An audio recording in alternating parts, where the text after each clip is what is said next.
fait subir Paul Biya pendant 43 ans à ce Cameroun, à sa jeunesse et à son peuple. Donc vous comprenez que ce n'est pas une affaire de je suis. Il faut quelqu'un qui connaît l'État, qui connaît la machine, qui connaît le Cameroun et qui sait justement le moment venu où toucher pour arranger sans pour autant renverser la machine elle-même. Normal. La troisième case à cocher, c'était d'avoir que la jeunesse ait un projet de société, donc un projet politique pour l'élection présidentielle. Nous avons aussi déjà ce projet politique, ce projet de société. Nous sommes en train de le dérocher et nous allons soumettre et ce programme et ce projet de la jeunesse camerounaise.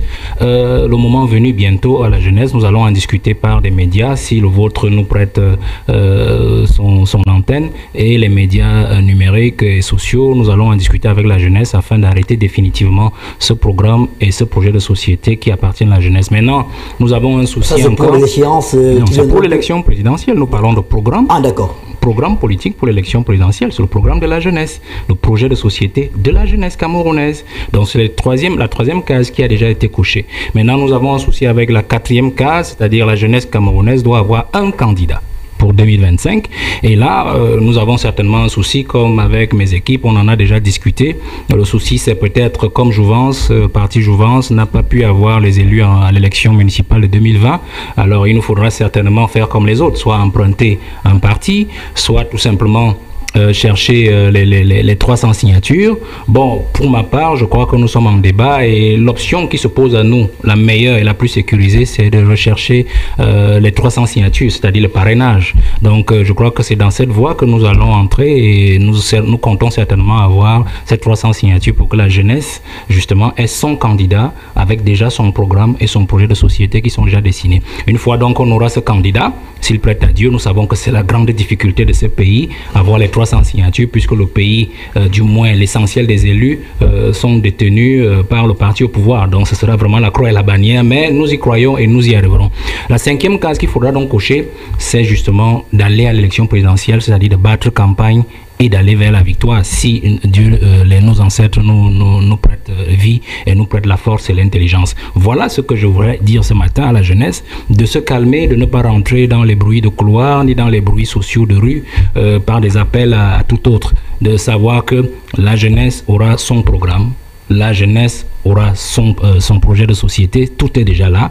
Nous aurons à choisir nous-mêmes notre propre candidat et nous irons aux élections. Donc il n'y a pas à se faire primo sur l'affaire. On peut dire ce matin que M. Bessala sera candidat à l'élection présidentielle. Il ne s'agit pas de M. Bessala. Je suis le guide de la jeunesse, le guide du parti Jouvence, c'est-à-dire qui est le parti de la jeunesse camerounaise. Donc la jeunesse elle-même... Quand vous parlez des parrainages recherchés, c'est pour quelqu'un d'autre? Les parrainages, justement, nous allons regarder le programme ensemble. Oui. Parce que j'aime toujours l'habitude de le dire, et vous faites bien de me poser cette question, M. Obama. Je regarde les approches de tous les autres, de certains acteurs politiques. On choisit d'abord le candidat avant de proposer un programme. Non.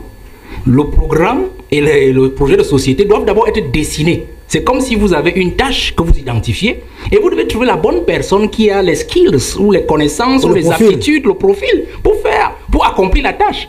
On ne trouve pas d'abord un profil pour lui accoler une tâche qui ne lui correspond pas, dont il n'est même pas capable de l'accomplissement. Vous comprenez? Donc pour nous, nous sommes dans cette procédure. Nous trouvons d'abord le programme, parce que le Cameroun, c'est un grand chantier à venir. Ce n'est pas n'importe qui doit arriver et dire « je suis candidat » et on lui colle n'importe quel programme et n'importe quel projet de société et dit qu'il pourra demain. Vous comprenez? Donc, le candidat, le successeur de Paul Biya, ce n'est pas une affaire de « je suis », c'est une affaire de « est-ce que vous connaissez le Cameroun ?» Est-ce que vous connaissez la machine gouvernementale? Est-ce que vous connaissez les couloirs de ce pays et de cette machine administrativo-politique? Est-ce que vous êtes capable d'atteindre vos objectifs à partir donc des chantiers qui sont annoncés pour le Cameroun? Vous comprenez? Donc nous avons bâti cela et j'ai apporté dans le parti Jouvence ma petite expérience, la connaissance de la machine pour dessiner les différents chantiers. Parce que M. Obama, et je comprends votre question assez sibylline, le Cameroun a davantage, le Cameroun n'a pas un problème d'homme. Vous comprenez? Le Cameroun n'a pas un problème d'homme après Paul Biya. Le Cameroun a un problème de chantier. Est-ce que ce qu'il y a à faire est suffisamment identifié par les différents candidats? Moi, j'ai vu des gens qui ont déclaré leur candidature, je ne vois pas le programme. Il y a ceux qui déclarent et qui disent qu'ils sont en train de préparer Ils sont en train de préparer leur programme. Mais je me dis, comment ils font ça? Et si vous avez donc, est-ce que c'est tout chantier qui correspond à tout ouvrier? Si par exemple, vous décidez de construire un R+2, et que vous prenez un monsieur qui a un brevet de technicien supérieur en ingénierie, je sais pas moi, en maçonnerie et machin, il peut vous confier un R+D parce que c'est un autre niveau de travail. Donc c'est la même chose, je dis, nous avons suivi la procédure et c'est ce que nous faisons depuis 5 ans. Et je vous le répète, je vous le dis, monsieur Obama, nous avons dit depuis 5 ans, notre objectif premier était de faire accepter au peuple camerounais, à nos gouvernants, de ce que la jeunesse est un programme. Vous sortez le matin, monsieur Obama, pour gagner votre pain, c'est pour vos petits-enfants à la maison, c'est pour qu'ils aillent à l'école.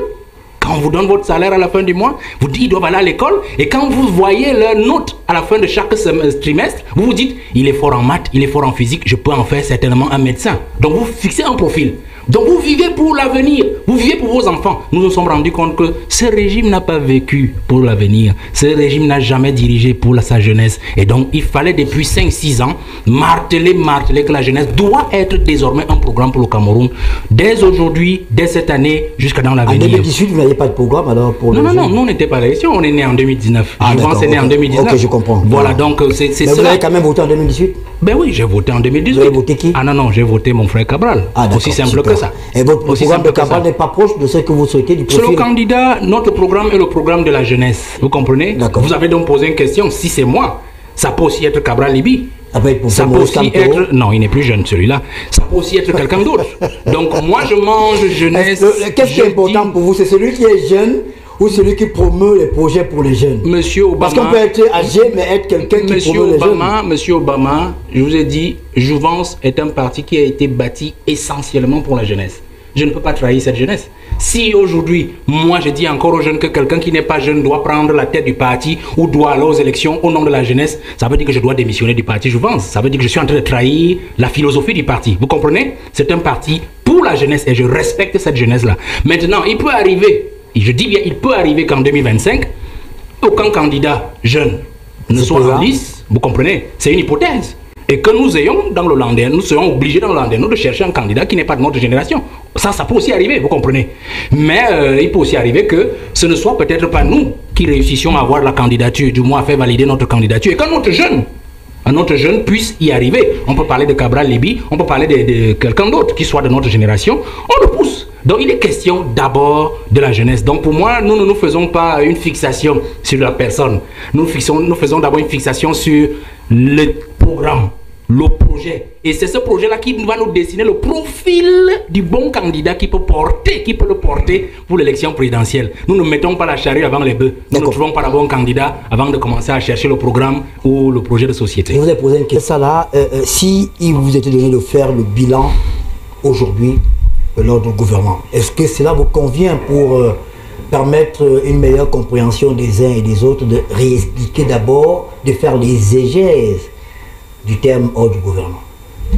Non, je crois que nous avons le professeur sur le plateau, c'est un politologue, il a percé davantage sur l'affaire. Moi je suis resté un juriste pur, internationaliste, donc il aura peut-être l'occasion d'aller plus au fond de l'exégèse, de la philosophie même politique de ce groupe de mots.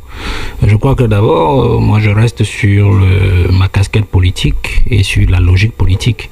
Vous dire qu'en fait, votre sujet, ordre gouvernant, ordre politique gouvernant, ne renvoie pas déjà à Paul Biya. Parce qu'il n'est qu'un élément de cet ordre gouvernant. Tout à fait. Et si on dit dans ordre gouvernant, on veut en fait prendre, en ramasser tout ce qui dirige ce pays. Tout ce qui dirige ce pays, et comme vous avez fixé la borne sur le parti au pouvoir, donc 1985 à la création, ça veut dire qu'en fait, votre borne, c'est une borne de 40 ans. C'est-à-dire que, est-ce que ce qui, nous allons faire le bilan, nous allons trouver un héritage, qualifier l'héritage, puisqu'il y en a toujours, qu'il soit négatif ou positif, et nous allons voir les modalités ou alors la possibilité ou les visibilités de survie de cet ensemble de personnes, qui ont dirigé le pays depuis 40 ans. Voilà, donc l'ordre gouvernant, c'est un grand ensemble de tous ceux qui ont tenu et tiennent encore des parcelles de pouvoir à tous les niveaux de la machine politico-administrative administrative, parce que quand on dit ordre gouvernant, il ne s'agit pas seulement de penser que c'est des hommes politiques, c'est-à-dire Paul Biya et ses ministres. C'est aussi, comme le professeur disait tout à l'heure, le magistrat qui est président de la cour d'appel, le procureur de la République, parce que c'est ça l'ordre gouvernant. Chacun tient une parcelle de pouvoir à un endroit, qui peut donc être l'administration ou qui peut alors être la machine politique pure, et d'autres même sont des hybrides qui sont à la fois des politiques et des administratifs. Donc l'ordre gouvernant, c'est cela. Donc, je ne voudrais pas avoir la prétention de faire le bilan de l'ordre gouvernant. C'est pour ça que j'ai accepté votre sujet. Parce que je vous ai dit bien avant, quand vous m'avez invité, que moi je ne viens pas parler d'un parti politique. J'ai mon propre parti, je m'en occupe. Mais quand vous dites ordre gouvernant, c'est parce que ça concerne tous les Camerounais.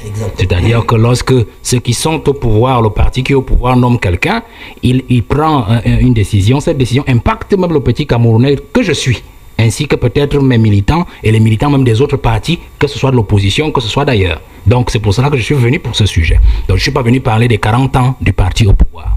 Alors si nous parlons donc du bilan de l'ordre gouvernant, moi je vais dire d'emblée une chose. C'est un bilan qui est mitigé.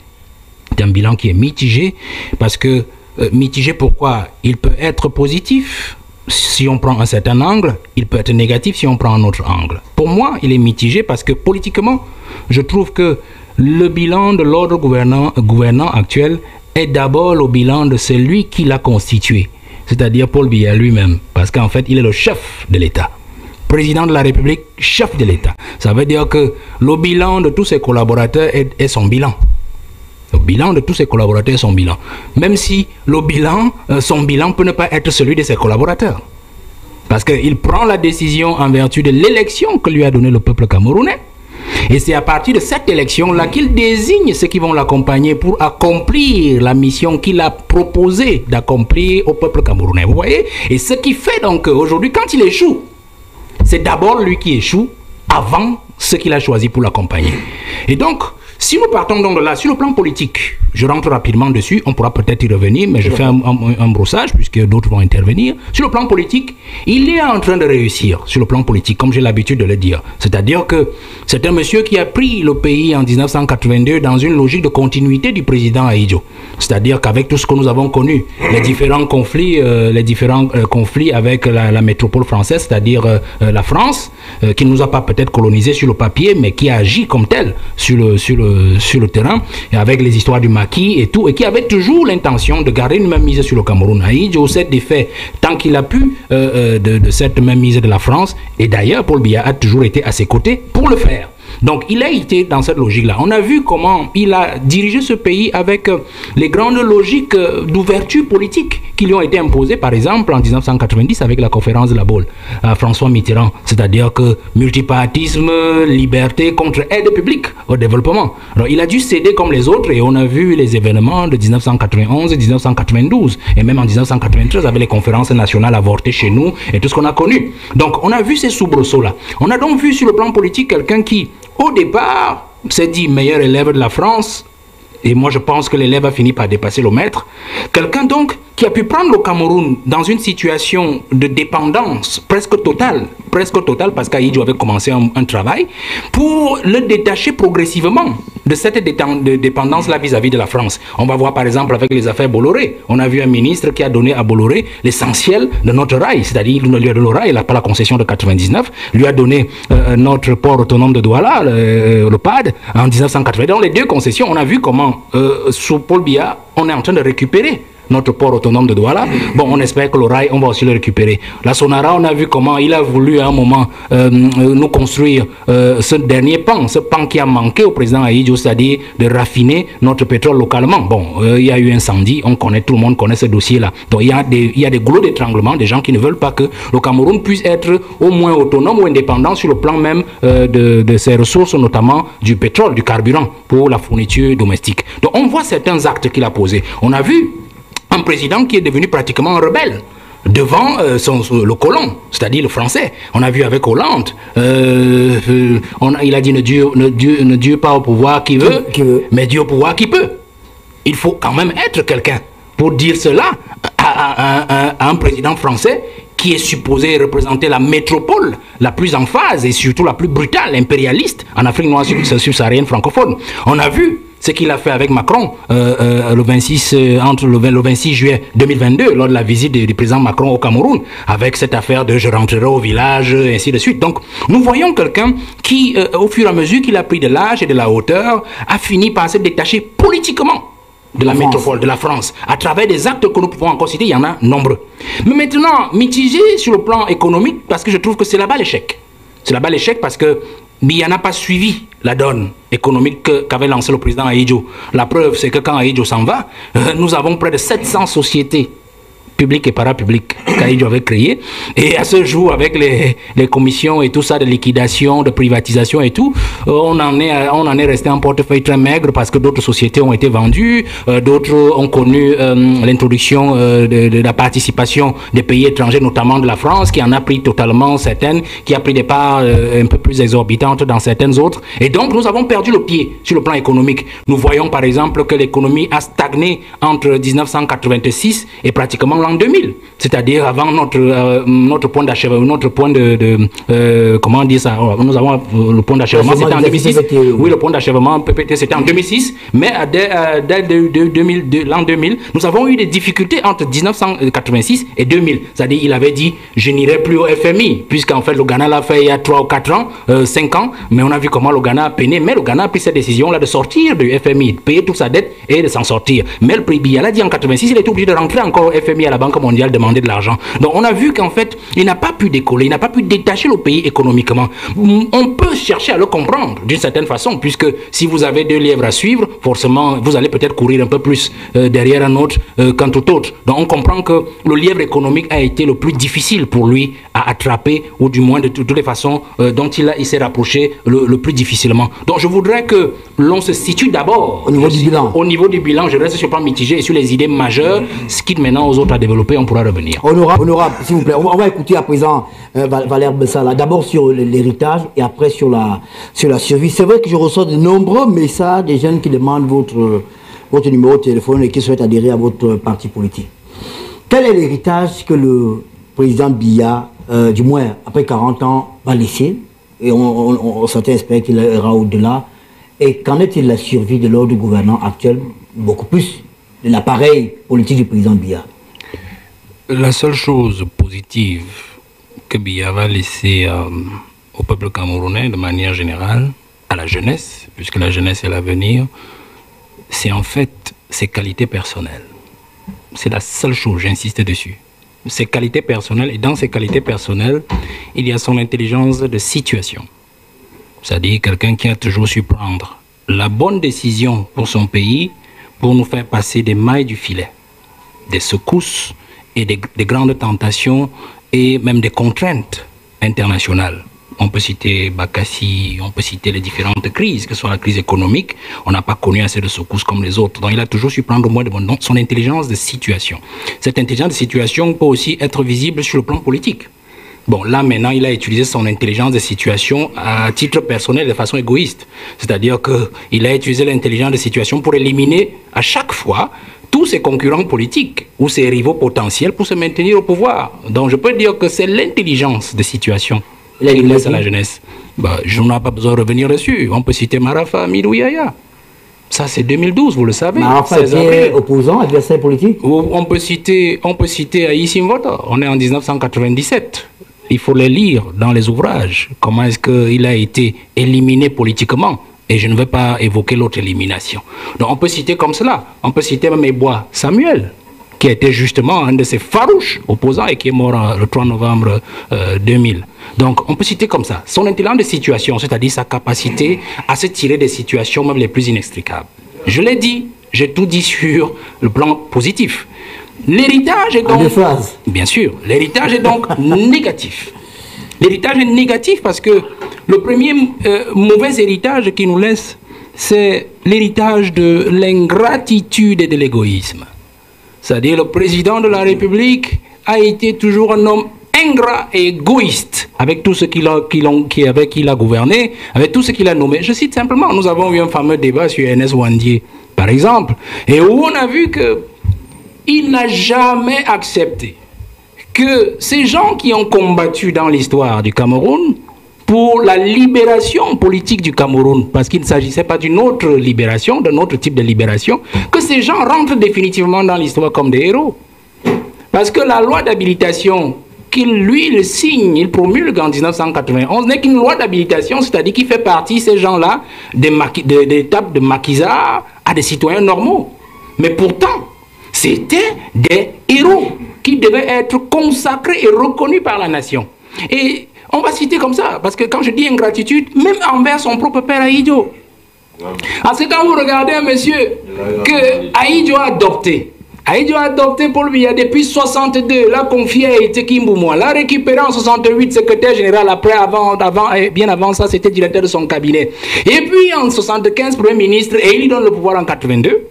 Vous ne pouvez pas condamner, quel que soit ce qui a pu arriver, votre parent par 2 fois par contumace. Après le premier coup d'État manqué, la tentative de coup d'État d'août 1983, condamné par contumace à Ahidjo. Et puis après le coup d'État manqué de 1984, le 6 avril, condamné encore par contumace. Alors là, on voit, il l'a mis encore dans un même décret de promulgation de la loi d'habilitation. Il a mis Ahidjo, il a mis Wandi et tous les autres. Vous voyez?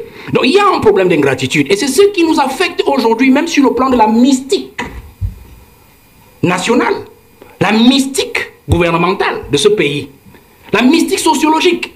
Parce que lorsque vous enfreignez les règles morales, il a parlé tout à l'heure du respect des aînés. Nous ne pouvons avoir qu'un pays obscur devant nous, un avenir obscur. Parce que le père de la nation, Ahidjo, n'a jamais été restauré dans ses droits, n'a jamais été restauré dans son honneur et sa dignité. Comment voulez-vous que nous évoluions avec ça? Prenons, renversons même l'analyse. Si Biya maintenant venait à partir et laisser le Cameroun dans cet état où nous nous retrouvons, vous pensez que la jeunesse camerounaise lui fera honneur? Vous qui lisez les réseaux sociaux, personne ne veut entendre un traître mot positif sur Paul Biya. Parce que tous les Camerounais raisonnent en termes de souffrance. Ils regardent leur quotidien et regardent le quotidien de ceux qui gouvernent et se disent comment est-ce qu'un pays peut être bâti ainsi? Des gens qui sont heureux, des imbéciles heureux qui nous dirigent, et du peuple qui travaille tous les jours et dont la sueur de son front est utilisée par des individus qui le dirigent. Voilà, aujourd'hui, personne ne va entendre un traitement. Donc si Biya s'en va en laissant le pays à l'heure actuelle, il subira la même ingratitude qu'il a fait subir au président Ahidjo jusqu'aujourd'hui. Nous souffrons de ça. Donc vous comprenez que si je fais une parenthèse sur la survie du pays, nous entrerons, la première chose que le prochain président doit faire, c'est de restituer l'honneur du président, l'honneur et de la dignité du président Ahidjo. Pour que le Cameroun ait un avenir radieux, où s'ouvrent des horizons. L'autre héritage, donc, quand je reste dans l'égoïsme, l'héritage d'égoïsme, il nous a laissé un pays, il est en train de nous laisser un pays de népotisme, où on dirige avec ses enfants, on dirige avec son épouse, on dirige avec les neveux. Et on parlait du sous-sol camerounais qui est intact. Bon d'accord, moi je suis d'accord avec le professeur, parce qu'en fait, ce qu'ils sont en train de faire dans nos mousses à l'est et partout dans le sud, bon, ils sont en train de gratter le sous-sol, parce qu'on n'en a plus que ça. Mais on dit, l'honorable a dit, on a préservé notre sous-sol de l'appréhension de l'étranger. D'accord, je suis d'accord. Mais notre sous-sol n'est pas préservé. Des rapaces internes. Suivez seulement tous les contrats qui sont signés au MINMID. C'est le fils de, c'est le neveu de, c'est le neveu de. Et tout ça se ramène au président de la République. On passe par le système de népotisme. Enfin, regardez cet héritage d'égoïsme. Il y a des ministres dans ce gouvernement qui sont les ministres de la cuisine du président. La cuisine du président, ça veut dire quoi? Ben, vous avez une femme à la maison, non? Elle a une cuisine, je pense, M. Obama. Alors, vous comprenez très bien. Il y a des ministres qui font du mauvais boulot parce qu'ils savent qu'ils ne doivent rien au Premier ministre. Parce que le Premier ministre n'a jamais proposé la nomination. Il y a des ministres aujourd'hui qui savent qu'ils sont des ministres du sang de Paul Biya, de la progéniture de Paul Biya. Vous comprenez? Et donc, moi je m'amuse quand je vois des Camerounais surpris, pleurer tous les jours. Tel ministre, on dit les poubelles, tel ministre, on dit les routes, on dit ceci. J'ai dit, mais vous ne comprenez pas quoi? Voilà l'héritage que le président a de nous laisser. Un héritage des hommes de cuisine, un héritage des hommes de filiation. Alors c'est ça qu'il faut abréger dans la prochaine succession. Je pense encore que lorsqu'on rentre dans cet héritage-là de Paul Biya, l'héritage négatif, l'héritage noir, qu'il faut absolument changer, qu'il faut absolument renverser, il faut rester dans cette logique de Paul Biya qui justement nous laisse un héritage d'un homme dépensier, dispendieux, un homme qui n'aime pas son pays. Je prends un simple cas, prenez la Suisse, il a passé 49 jours en Suisse, c'était le grand débat d'octobre dernier. 49 jours. Je me souviens en 2012, il y avait des études de journalistes qui montraient que l'année 2012, le président avait mis pratiquement plus de 250 jours à l'extérieur, à l'hôtel intercontinental. On se pose la question. À Haïti, on n'avait jamais passé plus de 15 jours à l'extérieur. Quand il y allait, c'était soit pour congé d'une semaine, il prenait son congé annuel, il partait à la Côte d'Azur, il revenait quelque part ici à Nassara ou dans son village, ou alors il allait à Mourvoudaï. Parce que même quand vous arrivez sur la milieu de Mourvoudaï, je ne sais pas si ça a changé quand j'étais sur le terrain, vous allez trouver les derniers babouches du président Haïti, ces derniers sandales, et un t-shirt posé sur le lit, sur lequel il venait souvent dormir à Mourvoudaï. C'était une habitude sur le président Haïti.